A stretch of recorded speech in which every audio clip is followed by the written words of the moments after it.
প্রিয় ছাত্রছাত্রীরা, আজকে আমি তোমাদেরকে এই ভিডিওর মাধ্যমে ক্লাস 9-এর ভূগোলের যে সমস্ত প্রশ্নগুলো দেওয়া আছে থার্ড সামেটিভের জন্য 2024 সালের মধ্যশিক্ষা পশ্চাৎ পদার্থ যে নমুনা প্রশ্নপত্র, সেখানে যে সমস্ত প্রশ্নগুলো আছে সমস্ত প্রশ্নের উত্তর আমরা আলোচনা করবো আজকে এই ভিডিওর মাধ্যমে। ভিডিওটা শুরু থেকে শেষ অবধি অবশ্যই দেখবে, আর চ্যানেল নতুন হলে অবশ্যই চ্যানেলকে সাবস্ক্রাইব করে রাখবে।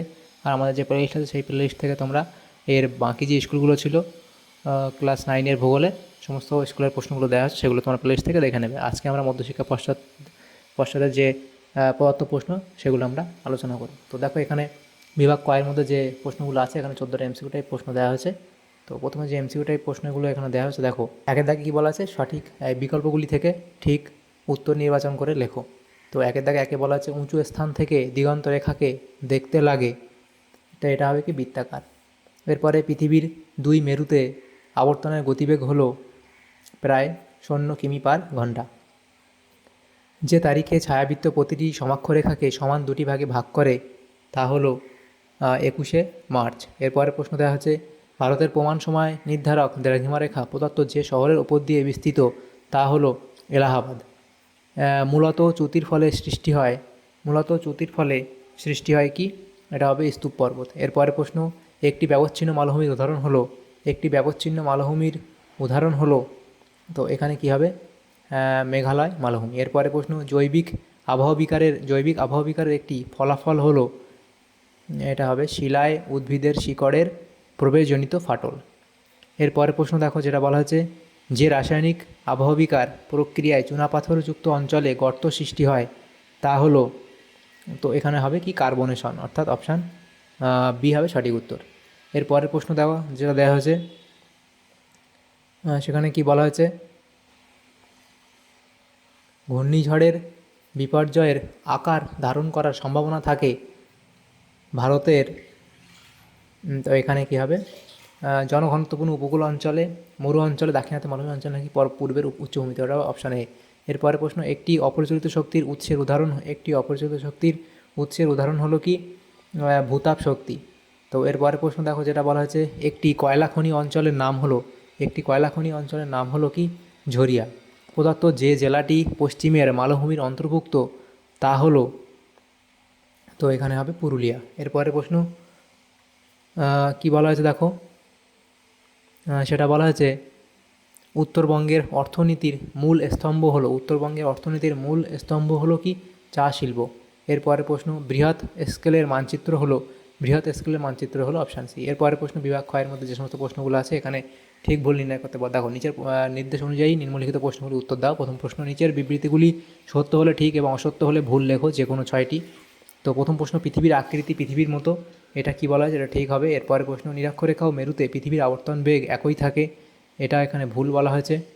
এরপরে প্রশ্ন দেখো মূলমধ্যরেখা একটি মহাবৃত্ত, এটা ঠিক। এরপরে প্রশ্ন মহীভাবক আলোড়ন ভূপৃষ্ঠে অনুভূমিকভাবে কাজ করে, এটা এখানে ঠিক বলা হয়েছে। এরপরে প্রশ্ন 5 থেকে কী বলা হয়েছে, খনিজ সম্পদ প্রবাহমান সম্পদের উদাহরণ, এটা ভুল। এরপরে চা চাষের জন্য এঁটেল মৃত্তিকা প্রয়োজন, এটাও ভুল। তারপরে প্রশ্ন পশ্চিমবঙ্গের একটি জাতীয় উদ্যান হলো গরুমারা, এটা হবে সঠিক উত্তর, অর্থাৎ ঠিক। এরপরে দেখো শূন্যস্থান পূরণ করতে দেওয়া আছে বি, উপযুক্ত শব্দ বসিয়ে শূন্যস্থান পূরণ করো যে কোনো 6টি। তো প্রথম প্রশ্ন কি বলা হয়েছে দেখো, এখানে বলা হয়েছে যে চন্দ্রগ্রহণের সময় চাঁদের ওপর ড্যাশ ছায়া পড়ে, এখানে হবে চাঁদের ওপর পৃথিবীর ছায়া পড়ে।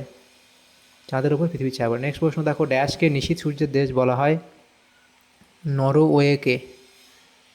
নরওয়েকে পৃথিবী নিশীথ সূর্যের দেশ বলা হয়। এরপরে প্রশ্ন কোনো স্থান ও তার প্রতিবাদ স্থানের সময়ের পার্থক্য, তো এটা কথা হবে 12 ঘন্টা। এরপরে প্রশ্ন তিব্বত মালভূমি ড্যাশ মালভূমির উদাহরণ, তিব্বত মালভূমি অন্তদেশীয় মালভূমির উদাহরণ। তিব্বত মালভূমি কী হবে, অন্তদেশীয় মালভূমির উদাহরণ। এরপরে প্রশ্ন দক্ষিণ ভারতের শিব সমুদ্রম একটি ড্যাশ কেন্দ্রের উদাহরণ, এটা হবে কি, জলবিদ্যুৎ কেন্দ্রের উদাহরণ। এরপরে প্রশ্ন দেখা যাচ্ছে মালদার পূর্বাংশের ভূমিভাগ ড্যাশ নামে পরিচিত, এটা হবে কি, গৌড়ভূমি নামে পরিচিত। তারপরে প্রশ্ন দেখো দেখা হচ্ছে ভূবৈচিত্র্য সূচক মানচিত্রের ভগ্নাংশ সূচক স্কেল হলো 1:5, এখানে 4টে 0। এরপরে দেখো যেগুলো প্রশ্ন আছে স্তম্ভ মেলাতে বলা হয়েছে, তো এখানে সি দেখো কী বলা হয়েছে, স্তম্ভ মেলাও। ক স্তম্ভের সঙ্গে এখানে খ স্তম্ভ মেলাতে বলা হয়েছে। প্রথম দেখো ভূমিরূপ, তো এই ভূমিরূপের সাথে কীভাবে অপশান বি অর্থাৎ সমোন্নতি রেখা। এরপরে সুনামি, সুনামি হলো কি অপশান এ অর্থাৎ ভূমিকম্প। এরপর দেখো জারণ, সেটা হবে কি লোহায় মরচে ধরা। তারপর হবে তুষার ঝড়, সেটা হবে পর্বতারোহণে সমস্যা। ডিএর দাগে দেখো কি বলা আছে, একটি বা দুটি শব্দে উত্তর দাও যে কোনো ছয়টি। প্রথম প্রশ্ন, 85 ডিগ্রি 30 মিনিট পূর্ব দ্রাঘিমার প্রতিবাদ স্থানের মান কত হবে? তো এটা হবে 94 ডিগ্রি 30 মিনিট, এটা হবে 30 মিনিট পশ্চিম। এরপরের যে প্রশ্ন সেখানে আছে দেখো, একটি বদ্বীপ সমভূমির নাম লেখো। এটা হলো কি সুন্দরবন বদ্বীপ, সুন্দরবন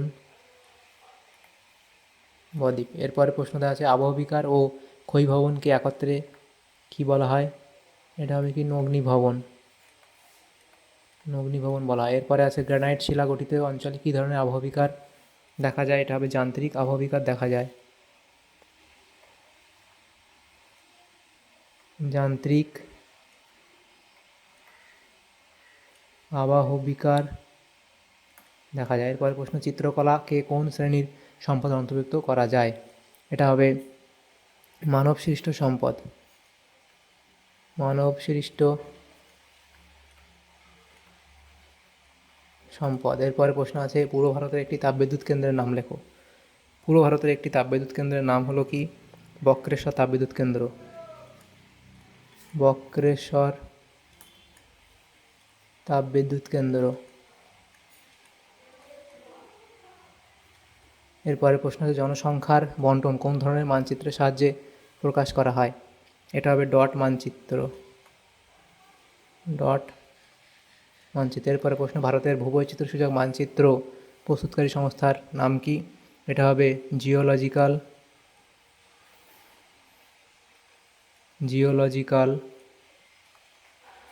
সার্ভে অফ ইন্ডিয়া।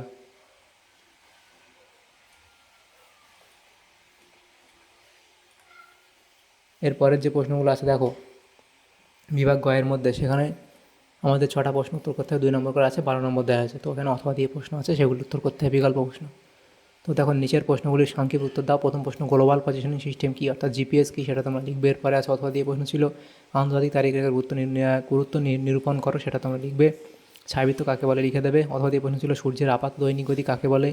এরপরে নিরক্ষীয় অঞ্চলে রাসায়নিক আবহবিকার প্রাধান্য বেশি কেন, সেটা লিখবে এত অবধি। এরপর অথবা দিয়েছিল, ক্ষয়জাত পর্বতের 2টি বৈশিষ্ট্য উল্লেখ করো। ক্ষয়জাত পর্বতের 2টি বৈশিষ্ট্য লিখবে, উচ্চতা কম থাকে, মসৃণ এবং ঢালু পৃষ্ঠ বিশিষ্ট হয়।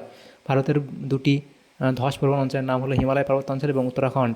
অথবা দিয়ে প্রশ্ন ছিল, বর্ষা ঋতুর সঙ্গে যুক্ত 2টি দুর্যোগের নাম লেখো। এটা হলো বন্যা এবং ভূমিস্খলন বা ল্যান্ডস্লাইড। এরপরে 5 দাগে আছে, কোন দুটি শর্ত সাপেক্ষে একটি নিরপেক্ষ বস্তু সম্পদ হিসেবে বিবেচিত হয়, দুটো লিখবে। অথবা দিয়ে প্রশ্ন ছিল, পশ্চিমবঙ্গের উত্তরের সীমানা স্পর্শ করে আছে এমন 2টি প্রতিবেশী রাজ্যের নাম লেখো। সেটা হলো, এবং দেখো সেটা সিকিম এবং আসাম। একটি উদাহরণ সহযোগে বিবৃতিমূলক স্কেলের ধারণা দাও, সেটা তোমরা এখানে লিখবে। এরপর অথবা দিয়ে প্রশ্ন ছিল, পশ্চিমবঙ্গের পর্যটন শিল্পের 2টি সমস্যা উল্লেখ করো। 2টি সমস্যা, পশ্চিমবঙ্গের পর্যটন শিল্পের 2টি সমস্যা হলো, পর্যটন কেন্দ্রগুলিতে পর্যাপ্ত পরিকাঠামোর অভাব এবং পরিবেশ দূষণ ও অপরিকল্পিত পর্যটন উন্নয়ন, এগুলো লিখে দেবে। এরপরে বিভাগ ঘয়ের মধ্যে যে সমস্ত প্রশ্নগুলো আছে দেখো, 4টে প্রশ্ন উত্তর করতে হবে, 3 নম্বর করে দেওয়া আছে প্রত্যেকটা প্রশ্ন। তো প্রথম প্রশ্ন যেটা দেওয়া ছিল, সৌরজগতের গ্রহ হিসেবে একমাত্র পৃথিবী জীবকুলের আবাসস্থল, যুক্তি সহকারে বক্তব্যটি যথার্থতা বিশ্লেষণ করো, সেটা তোমরা এত অবধি লিখে দেবে। এরপরে প্রশ্ন ছিল, অথবা দিয়ে আবর্তন গতি অনুভব না করতে পারার কারণ ব্যাখ্যা করো, এত অবধি লিখবে। এরপরে প্রশ্ন দেওয়া হচ্ছে দেখো, সেখানে 2 দাগে বলা আছে, পর্বত ও সমভূমির মধ্যে 3টি পার্থক্য নিরূপণ করো। পর্বত উচ্চতার মাধ্যমে পার্থক্য লিখবে, পর্বতে কী হয়, সমভূমি কী হয়। প্রকৃতি লিখবে, পর্বতের প্রকৃতি, সমভূমির প্রকৃতি। গঠনে লিখবে, পর্বতের গঠন এবং সমভূমির গঠন। তো আমি এভাবে লিখেছি, তোমরা অবশ্যই এভাবে পর্বত এবং এদিকে সমভূমি বলে এই 3টে পার্থক্য লিখে দেবে। বিষয় লিখবে, উচ্চতা, প্রকৃতি এবং গঠনের উপর ভিত্তি করে। অথবা দিয়ে প্রশ্ন ছিল, রাসায়নিক ও যান্ত্রিক আবহবিকার মধ্যে 3টি পার্থক্য লিখো। প্রক্রিয়া লিখবে, অবস্থান লিখবে এবং ফলাফল, এই 3টের উপরে বিষয়ের উপর ভিত্তি করে পার্থক্য লিখে দেবে। তারপর 3 দাগে আছে, বন্যা সৃষ্টির 3টি কারণ ব্যাখ্যা করো। বন্যা সৃষ্টির 3টি কারণ, অতিরিক্ত বৃষ্টি, নদী বা বাঁধ ভেঙে যাওয়া এবং উঁচু ভূমি বা পাহাড় থেকে এটা লিখবে জল নেমে আসা, লিখবে। এরপরে প্রশ্ন অথবা দিয়ে প্রশ্ন ছিল, প্রাকৃতিক দুর্যোগ কী কী কারণে বিপর্যয়ের আকার ধারণ করতে পারে। উত্তেজক পরিবেশ, অপরিকল্পিত মানব বসতি এবং প্রাকৃতিক ভারসাম্যের পরিবর্তন। এরপরে প্রশ্ন ছিল, অপরিচিত শক্তি উৎসের বেশি প্রয়োজন কেন। অপরিচালিত শক্তি উৎপাদন বেশি প্রয়োজন কেন এবং সেই বিষয়ে তোমার নিজস্ব মতামত দাও। এত অবধি তোমার লিখবে প্রাকৃতিক সম্পদের সংকট, পরিবেশ দূষণ কমানো এবং দীর্ঘমেয়াদী স্থিতিশীলতা। অথবা দিয়ে প্রশ্ন ছিল পশ্চিমবঙ্গের উত্তর ভাগ ও পশ্চিম ভাগের নদীগুলির মধ্যে পার্থক্য নিরূপণ করো। নদীর উৎস এবং দেখবে উত্তর ভাগ পশ্চিম ভাগ, নদীর প্রবাহ এবং নদীর আয়তন এগুলোর উপরে ভিত্তি করে পার্থক্য লিখবে। অথবা দিয়ে প্রশ্ন ছিল দেখো ভূবৈচিত্র্য সূচক মানচিত্রের 3টি বৈশিষ্ট্য উল্লেখ করো। ভূমির বৈচিত্র্য, প্রাকৃতিক সম্পদের চিত্রায়ন এবং আবহাওয়াগত তথ্য এগুলো লিখে দেবে, তাহলে এই প্রশ্ন উত্তর হয়ে যাবে। এরপরে বিভাগ ওয়ার মধ্যে যে সমস্ত প্রশ্নগুলো ছিল আমাদের এক একটা প্রশ্ন 5 নম্বর করে, এখানে যে কোনো 2টি প্রশ্ন উত্তর করতে হবে, 4টে দেওয়া আছে এবং বিতেও 4টে দেওয়া আছে, সেখান থেকে 2টো প্রশ্ন উত্তর করতে হবে। তো টোটাল 20 নম্বর আছে 10 করে। তো প্রথম প্রশ্ন দেখো, এটা কি প্রথম প্রশ্নটা কী ছিল, 21শে মার্চ ও 21 জুন তারিখ দুটিতে পৃথিবীর অবস্থান ও তার প্রভাব চিত্র সহকারে বর্ণনা করো। দেখো তো এগুলো দেখো এগুলো তোমাদের লিখে দেবে, 21শে মার্চ এবং 21শে জুন এগুলো পুরোটা দেওয়া আছে, লিখে দেবে। এরপরের যে প্রশ্ন ছিল কলকাতায় এত ডিগ্রি এবং এত মিনিট পূর্ব একটি ক্রিকেট 82 ডিগ্রি 22 মিনিট পূর্ব একটি ক্রিকেট ম্যাচ সকাল 9টায় দূরদর্শনে সরাসরি সম্প্রচারিত হয়েছিল। ওই ম্যাচটি অস্ট্রেলিয়ায় সিডনিতে 151 ডিগ্রি 12 মিনিট পূর্ব কোন সময় থেকে দেখা গিয়েছিল। তো এখানে অঙ্কটা করে দেওয়া আছে, উত্তর হবে এটা, লিখে নেবে। এরপরে প্রশ্ন দেখো, 3 দাগে বলা আছে ভঙ্গিল পর্বত সৃষ্টিতে পাতের ভূমিকা চিত্র উদাহরণ সহযোগে ব্যাখ্যা করো। তো এখানে উত্তর দেওয়া আছে, করে নেবে। 4 দাগের প্রশ্নে বলা আছে দেখো, তাপের প্রভাবে যান্ত্রিক আবহাওয়া বিকারের 2টি প্রক্রিয়া চিত্র সহ ব্যাখ্যা করো। তাপের প্রভাবে যান্ত্রিক আবহাওয়া বিকারের 2টি প্রক্রিয়া লিখবে, দেখো ফ্রস্ট ওয়েদারিং এবং এখানে ফ্রস্ট, দেখো এই যে দুটো দেওয়া আছে, একটা থার্মাল শক এবং আর একটা ফ্রস্ট ওয়েদারিং, এই দুটো তোমরা লিখে দেবে।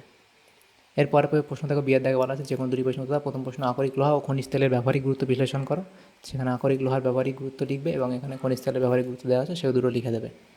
এত অবধি লিখলে হয়ে যাবে। এরপরে দ্বিতীয় প্রশ্ন ছিল পশ্চিমবঙ্গের জলবায়ু সংক্রান্তীয় মৌসুমী প্রকৃতির বক্তব্যটি যথার্থতা বিচার করো। তো দেখো এখানে পুরো ডিটেলস দেওয়া আছে, এত অবধি তোমরা লিখে দেবে। এরপরে 3 দাগে বলা আছে পশ্চিমবঙ্গের প্রাকৃতিক ও অপ্রাকৃতিক পরিবেশ ধান উৎপাদনকে কীভাবে প্রভাবিত করে তা বর্ণনা করো। তো এখানে বর্ণনা করে দেওয়া হয়েছে যে প্রাকৃতিক পরিবেশের প্রভাব এবং তারপরে দেখো অপ্রাকৃতিক পরিবেশের প্রভাব, এত অবধি তোমরা লিখবে, প্রশ্ন উত্তর তাহলে হয়ে যাবে। এরপরের যে প্রশ্ন ছিল দেখো, 4 দাগে বলা আছে মানুষের বিভিন্ন কাজে মানচিত্রের গুরুত্ব নিরূপণ করো।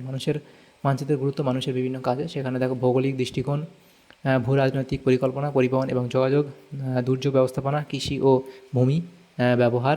এরপরে দেখো শহুরে পরিকল্পনা, আবহাওয়া এবং জলবায়ু অনুসন্ধান, দেখো এবং সিএসপি এবং প্রকৌশল, এবং দেখো শিক্ষা এবং গবেষণা।